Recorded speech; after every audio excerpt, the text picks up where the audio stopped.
વરણી, આ વરણીનું ઘર છે? હા બોલો ને. સર, તમે વરણીના પપ્પા છો? હા આવો ને. ये कौन है बे? શું કઈ થયું છે? ના, થયું કઈ નથી, પણ જે વરણીએ ગાંધીજી વિશે નિબંધ લખ્યો હતો ને તે તમને હું બતાવવા આવી છું. તો સાંભળો. બધાયથી મોટા ગાંધીજી 2000 વાળા હતા, જેને મોદીજીએ અત્યારે બંધ કરી દીધા છે.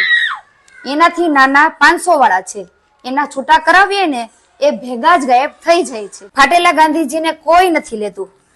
લોકો ગાંધીજીને ઉધાર લઈ જાય છે ને પાછા માંગીએ તો મરચા લાગે છે.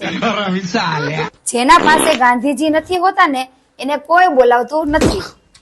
અને જો ગાંધીજી ના હોય ને તો સગાવાલા તેની ઓકાત બતાવી દે છે. અમારા જીવનમાં ગાંધીજીની એટલી બધી કમી છે ને કે બેંક લૂંટા વગર ભેગું જ નહીં થાય.